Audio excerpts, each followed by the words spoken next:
The baby's here, everyone is focused on the newborn. But here's something that doesn't get talked about enough: your partner's mental health. Because after birth, emotions can shift quickly. Exhaustion, hormones, pressure, self-doubt, and sometimes what looks like just baby blues can be something deeper. Your awareness in those early weeks, how you listen, how you support, how you respond, can make the difference between your partner feeling supported or feeling completely alone. You're not just expecting a baby, you're becoming a father, and there's a difference. Most men don't realise this until it's too late. They wait, they stay quiet, they assume that they'll figure it all out when baby arrives. And then one day, they're exhausted, disconnected, and wondering how they became a passenger in their own family. This series exists to stop that from happening. I'm Aidan, founder of the Modern Fatherhood Club and dad of two. I've lived the mistakes, I've carried the pressure, and I know exactly what it costs when fathers don't prepare. This isn't about being perfect, it's about being present. It's about understanding your role early so you don't spend the next 5 years trying to repair it. Every episode is designed to give you clarity, perspective, and one thing you can actually do right now to show up better for your partner and your child. This series is built for you. It's designed to help you show up from day one and be the dad they need and the partner she's expecting you to be. Let's dive in. Postpartum mental health struggles affect far more families than people realise, and often they go unspoken. Many new mums experience baby blues in the first couple of weeks after birth, mood swings, exhaustion, tears that seem to appear out of nowhere. But sometimes these feelings go much deeper, and that's why your role as a partner matters so much. Because your ability to listen, empathise, and support without judgment can help your partner feel seen during one of the biggest emotional transitions she'll ever experience. Now, I'll admit something. For a long time, my instinct when my partner shared a problem, well, it was to fix it. She'd say something was wrong, and my brain immediately went into solution mode. How do we solve this? But what I eventually realised was that sometimes she didn't need a solution. She needed someone to listen. In those early days of parenthood, emotions can run high. Guilt, frustration, exhaustion, fear. I saw that firsthand when my partner struggled with breastfeeding. It mattered to her. It was something she had wanted to do, something she committed to. But the pain and the difficulty made her question herself. And in those moments, my job wasn't to fix everything. It was to stand beside her, to reassure her, and to remind her that she wasn't alone. In the early weeks after birth, many new mums experience baby blues. This usually happens within the first 2 weeks after baby has arrived. Some of the signs might include mood swings, going from happiness to tears quickly, feeling overwhelmed or exhausted, low patience over the smallest of things, unexpected crying, anxiety about coping with the responsibilities of motherhood. Now, even though baby blues are common, they can still be emotionally distressing. And if those feelings deepen or last longer than a couple of weeks, then it can develop into postnatal depression.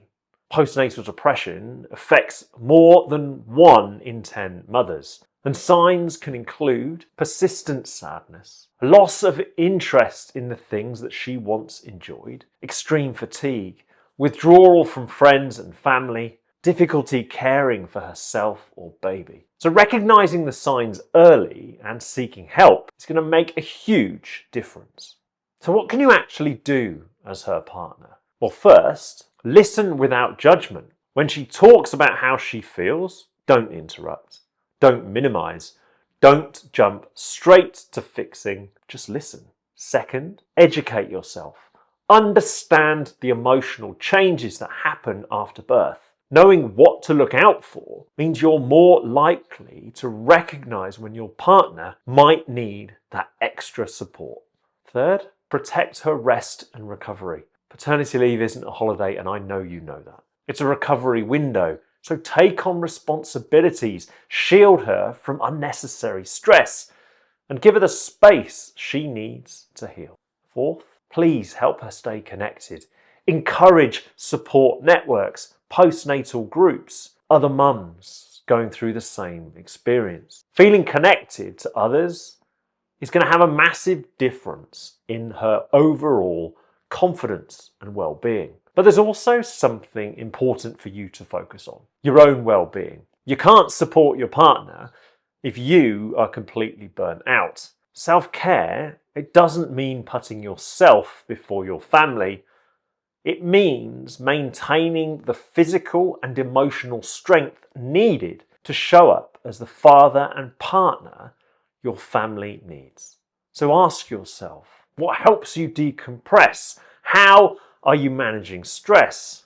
Are you showing up as the dad that you want to be? Because when you take care of yourself, you're far more capable of taking care of the people around you, the people that matter. So let's bring it all together. Postpartum mental health challenges are real and more common than many people realize. Your role as a partner is to listen, support, and stay aware of what your partner may be experiencing. Recognize the signs of baby blues. Don't overlook them. Be aware of postnatal depression and the difference. Protect your partner's recovery, and please don't forget to look after your own well-being too. Because this journey into parenthood is something that you are navigating together. If you've made it this far through the series, you've just worked through 18 conversations about fatherhood, 18 opportunities to understand what lies ahead. Not just the excitement of becoming a parent, but the realities of pregnancy, birth, recovery, and the early months of family life. This series was never about creating perfect parents. It's simply about helping you show up earlier, understand more, and become better during one of the most important transitions a family can experience. Because you're not a spectator in this story, you're a partner, a parent, a decision maker. And the choices you make now will shape the environment that your children grow up in. So if this episode hit home, that's not by accident. Fatherhood has a way of surfacing the things we've been avoiding: pressure, fear, expectation, identity. The difference between dads who grow into the role and dads who burn out under it is support and awareness. And if you want ongoing support, well, you can join us at themodernfatherhoodclub.com. We have created a space for men who want to grow, reflect, and stay accountable without judgment. If you're watching on YouTube, subscribe so you don't miss any of our future episodes. And if you're listening on podcast platforms, follow the show. It helps us reach more dads who need it. And if you know another dad who's going to benefit from this conversation, please share the episode with him. That's how this work spreads, one honest conversation at a time. Finally, to help us help you, I'd like you to take a moment and answer this in the comments. What part of this series stood out for you the most? Because the work you do now is going to echo for decades. Thank you so much for listening. Thank you for taking the time to prepare for baby's arrival, those early weeks and months. And thank you for putting your family first. By showing up, by listening to this series, you've given yourself a real head start in your fatherhood story. And you are well on the way to becoming the dad and the partner they need. Thank you so much for listening, and I'll see you in the next episode.